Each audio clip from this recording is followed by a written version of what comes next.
नमस्कार, good afternoon. सास बहू और सेंसेक्स के आज के इस एपिसोड में आप सबका स्वागत है।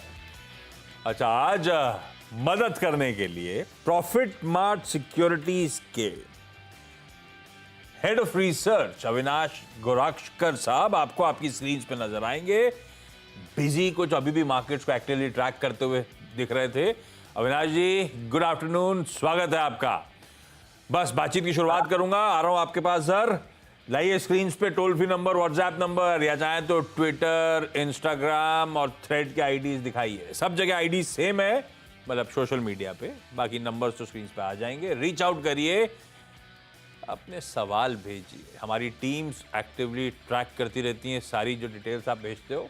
उसके बाद आपसे कांटेक्ट में आती हैं, बातचीत करती हैं और फिर शेड्यूलिंग होती है। थोड़ा सा लंबा प्रोसेस है, पेशेंस रखिए, लेकिन अपने सवाल जरूर भेजते रहिए ताकि हम लोग आप तक रीच आउट कर पाए। भारतीय बाजार स्क्रीन पर आएंगे आपके भाई।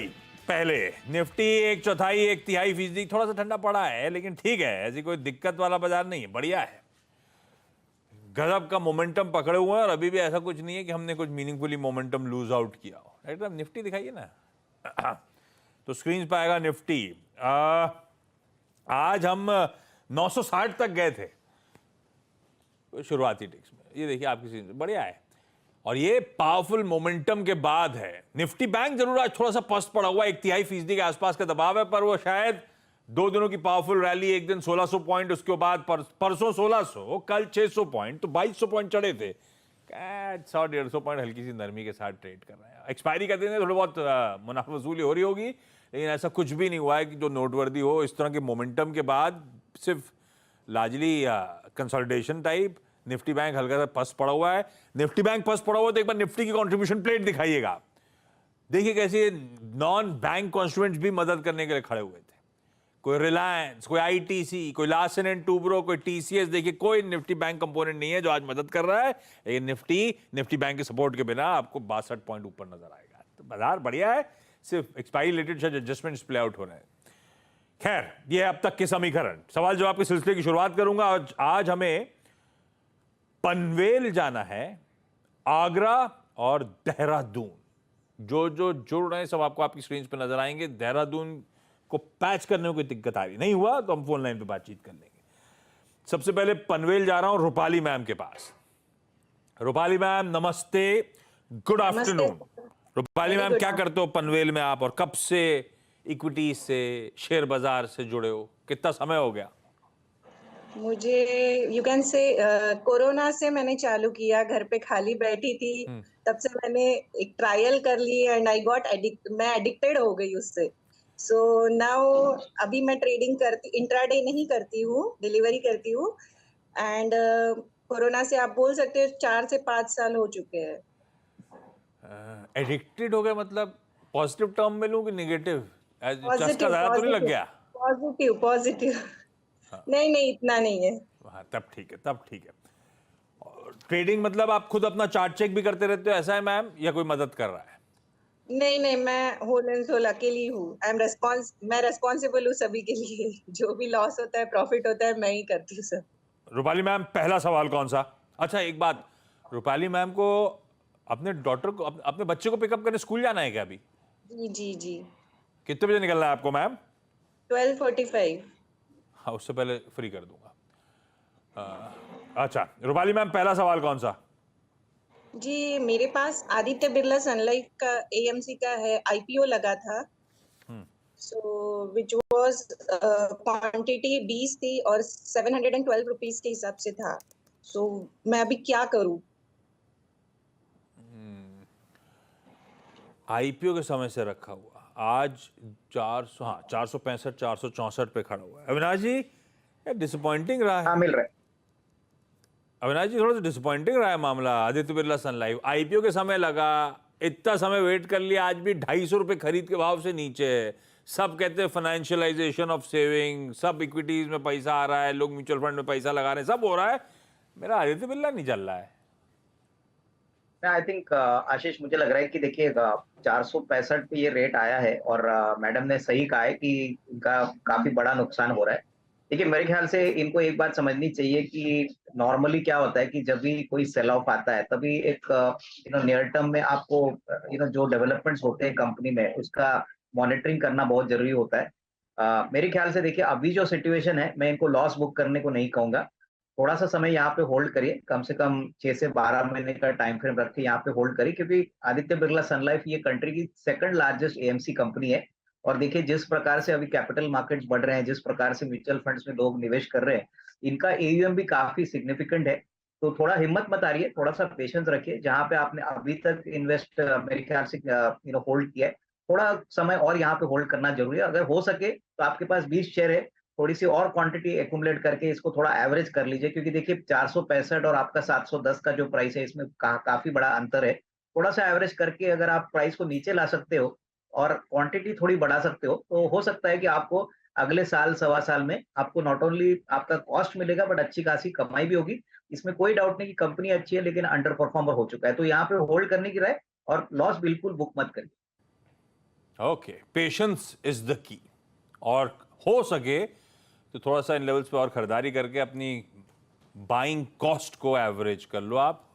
इन अनदर ईयर और सो एक बहुत बढ़िया प्रॉफिटेबल ट्रेड साबित हो सकता है।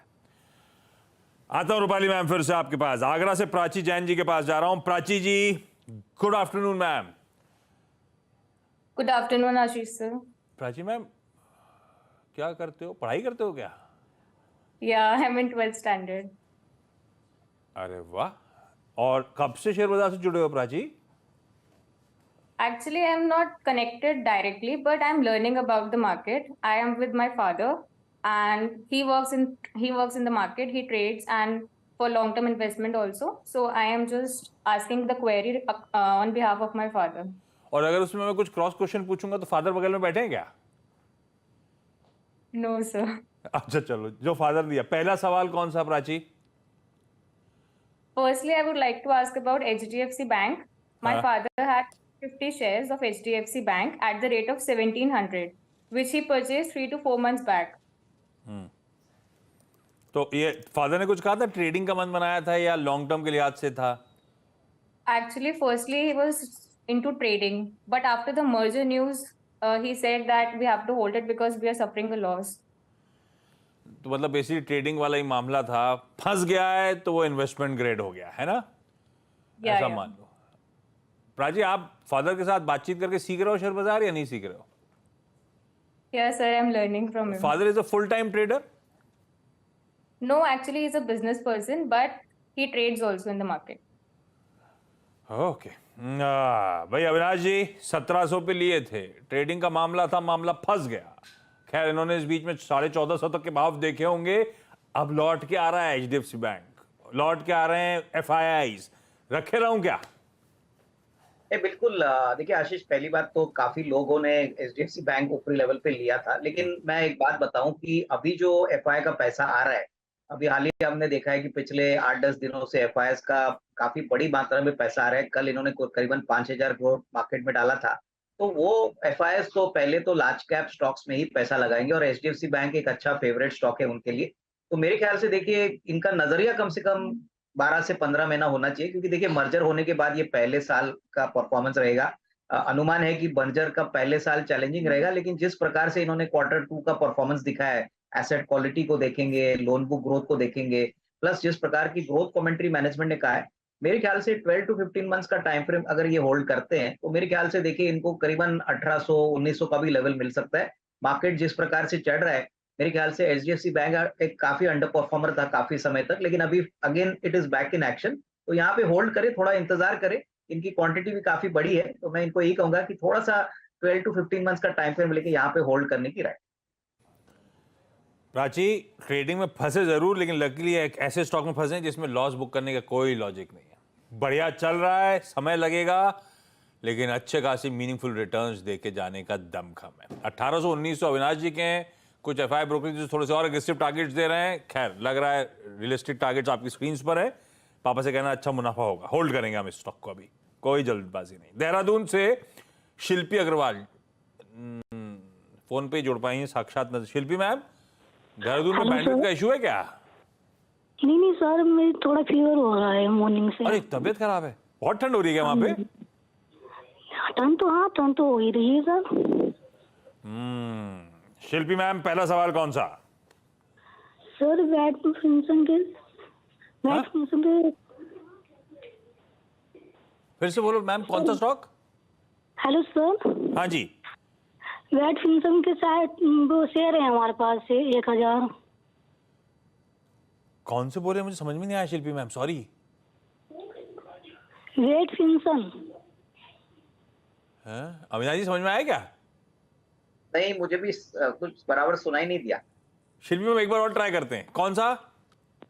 सर वेट फंक्शन के शेयर है 1000 मेरे पास। डॉक्टर साहब समझ में आया? यार शिल्पी मैम समझ में नहीं आ रहा है। Wait function. डॉक्टर साहब एक बार आप प्लीज इसे, बजाज फिनसर्व बोले क्या? हाँ जी।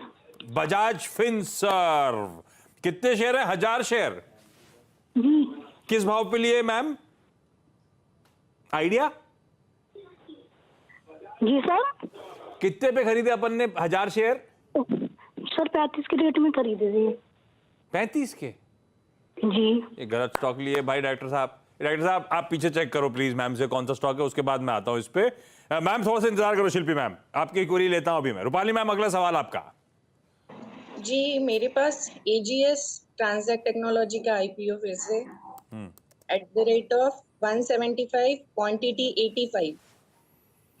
सारे आईपीओ पे लगाते हो आप क्या दाव? नहीं सर, ये 2 ही आईपीओ फंस गए, बाकी सभी आईपीओ अच्छे चल रहे ऐसे होता है, नहीं वो तो आपके केस में नहीं, तो हम लोग का तो क्या है, वही वाला आईपीओ लगते हैं जहाँ पे फंसने का काम होता है, जहाँ कमाई होती है तो लगते ही नहीं है। एजीएस ट्रांजैक्ट ले, हाँ भाई आईपीओ पे लग गया अविनाश जी, 175 वाला 98 पे चल रहा है, अभी क्या करूं? यहाँ पे भी मैं कहूंगा कि देखिए, अभी कंपनी के लिए थोड़ी अच्छी खबर है, क्योंकि इनको करीबन 2500 करोड़ के नए ऑर्डर्स मिले हैं। पब्लिक इशू के बाद इस स्टॉक का परफॉर्मेंस बहुत ही खराब था। मैं भी मानता हूं कि 175 में इन्होंने इशू किया, फिर 50 रुपए तक स्टॉक नीचे गया, लेकिन अभी पिछले 1-2 क्वार्टर से नंबर्स भी अच्छे इंप्रूव हो रहे हैं। और ये बेसिकली डिजिटल स्पेस में काम करते हैं। इनका काफी काम बेसिकली बैंकों के साथ एटीएम्स मैनेज करने में होता है। तो काफी बड़े दिग्गज प्लेयर है, और गिने चुने 2-3 प्लेयर्स है, जैसे कि सीएमएस हो गया, उसके बाद रेडियंट हो गया, इसके बाद एजीएस ट्रांजैक्ट हो गया। तो रिस्क काफी कॉन्सेंट्रेटेड है। यहाँ पे भी मैं यही कहूंगा रूपाली मैम, कि अगर आपका नजरिया 12-15 महीना है तो होल्ड करिए, लॉस मत बुक करिए। डेफिनेटली आने वाला साल, दैट इज FY25, जो नया साल होगा, वहां पे अच्छी खासी इंप्रूवमेंट होने की अपेक्षा है, क्योंकि 2500 करोड़ का इनका ऑर्डर बुक ऑलरेडी इनको मिला है। तो यहाँ पे मैं समझता हूँ आपका कॉस्ट प्राइस जरूर रिकवर होगा, लेकिन जो भी डेवलपमेंट्स होंगे इसको रेगुलरली मॉनिटर कर लीजिए, क्योंकि ये 175 का स्टॉक है।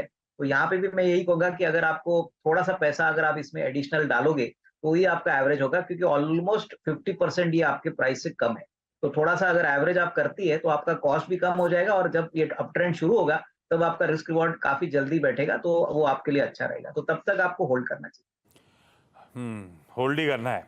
अच्छा, एबी आदित्य बिरला सन लाइफ पे तो अपन ने एवरेज करा था, एजीएस में एवरेज नहीं करें?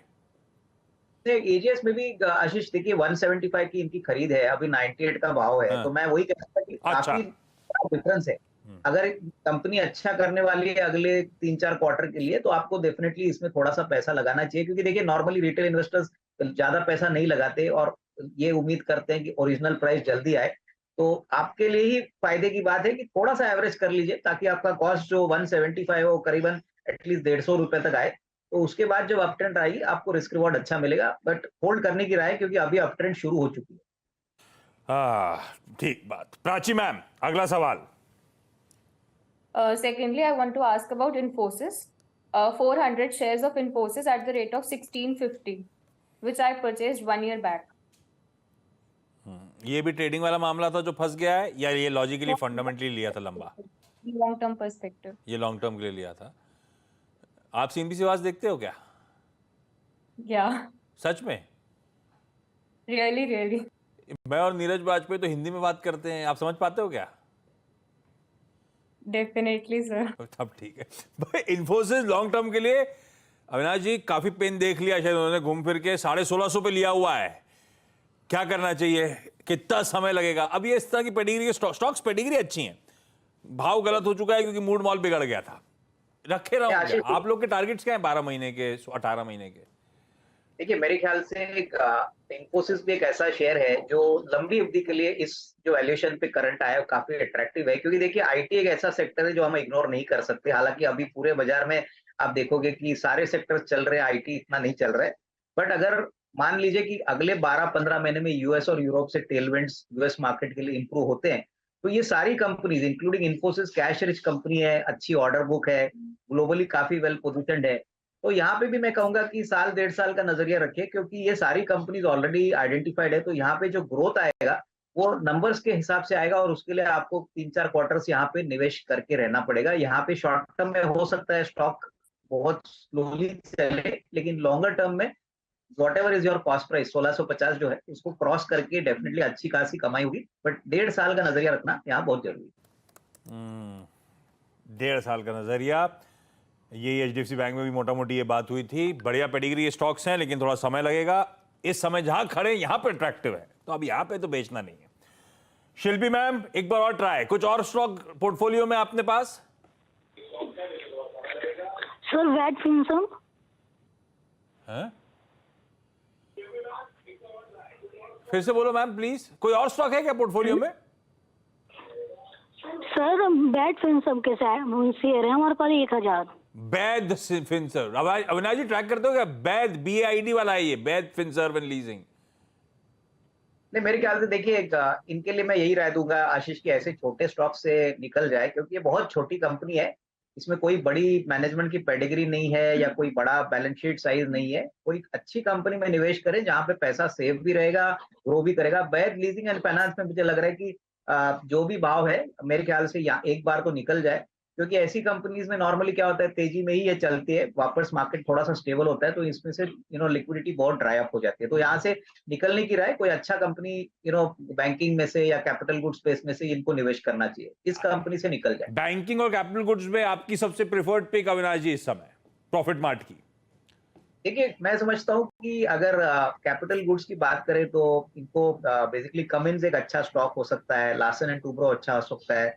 अगर ये छोटा शेयर चाहती है बैंकिंग स्पेस में तो IDFC फर्स्ट बैंक खरीद ले, ये भी एक बहुत अच्छा विकल्प है। तो यहाँ पे भी पैसा लगा सकते हैं। मेरे ख्याल से अगले साल 1.5 साल में बहुत अच्छा पैसा ये दोनों तीनों शेयर से अच्छा ये कमा सकती है। लेकिन जो शेयर इन्होंने अभी लिया है इसमें कोई ज्यादा बड़ा फ्यूचर नहीं है, तो यहाँ से निकल जाए। तो IDFC फर्स्ट बैंक हो, कमिंस हो या L&T हो, इसमें थोड़ा थोड़ा निवेश करके अपना पैसा ये लगा सकते हैं। वो सब ट्रेडिंग वाले टाइप्स हैं, टारगेट अचीव हो, निकल जाने का है। लंबी अवधि में लगाना है तो ये कमिंस, IDFC फर्स्ट, ये सब कैपिटल गुड्स, बैंक्स, इनके अच्छे पेडिग्री के स्टॉक्स लंबी अवधि के लिए इस समय भी अट्रैक्टिव नजर आते हैं। Okay Rupali ma'am, thank you so much जुड़ने के लिए। आप अपने बच्चे को लेने जा सकते हो, एकदम टाइम पे छोड़ दिया आपको मैम।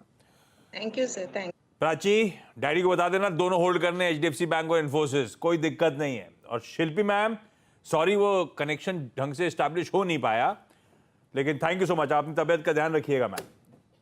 और अविनाश जी, बहुत बढ़िया देखिए, सारी क्वेरी सॉल्व करने के लिए आपका भाई बहुत बहुत धन्यवाद। आज जुड़ने के लिए भी खास तौर पे धन्यवाद। क्विकली छोटा सा ब्रेक के उस पर लौटेंगे तो एक क्विक मार्केट चेक। चलिए भाई, ब्रेक के बाद आप सबका स्वागत है। ठीक है, मोटा मोटी मार्केट जहां छोड़े थे उन्हीं के आसपास ब्रॉडली काम का, लेकिन ब्रॉडर मार्केट दिखाता हूं आपको। मिड कैप्स हल्के हरे निशान में, इवन स्मॉल कैप्स हल्के हरे निशान में। ब्रेथ ऑलमोस्ट 1:1 का रेशियो है, वो देखिए आपकी स्क्रीन पे। एडवांसेस के स्लाइटली फेवर में कह लीजिए, लेकिन लॉजिकली 1:1 का ही रेशियो है। पर हाँ, कुछ स्टॉक स्पेसिफिक एक्शन बहुत तगड़े हो रहे हैं। HAL अपने रिकॉर्ड उच्चतम स्तरों पर, वायदा का टॉप गेनर। IRCTC मोमेंटम पकड़ लिया है ट्रेन ने, 5% ऊपर। सरकारी कंपनीज में सेल, BEL, REC, लंबी लिस्ट है। इवन अगर सरकारी मान लें गुजरात सरकार की, तो GNFC वगैरह भी बहुत अच्छे मूव्स डिलीवर कर रही हैं। तो बहुत सारे ऐसे स्टॉक्स हैं खासतौर पे सरकारी, जो गजब का मोमेंटम कंटिन्यू करते हुए। खैर, ऐसे स्टॉक स्पेसिफिक, पॉकेट स्पेसिफिक बातचीत तो होगी आगे वाले शो में, मिड कैप मंथ में। लेकिन आपकी हमारी मुलाकात सासबो सेंसेक्स में अब कल 12:27 में। तब तक अपनी क्वेरीज भेजिएगा, कोशिश करेंगे ज्यादा से ज्यादा क्वेरीज शुमार कर पाए कल के आने वाले शोज में। नमस्कार। बता दें कि मनी कंट्रोल पर दिए गए विचार एक्सपर्ट्स के अपने निजी विचार होते हैं। वेबसाइट या मैनेजमेंट इसके लिए उत्तरदायी नहीं है। यूजर्स को मनी कंट्रोल की सलाह है कि कोई भी निवेश निर्णय लेने से पहले सर्टिफाइड एक्सपर्ट की सलाह लें।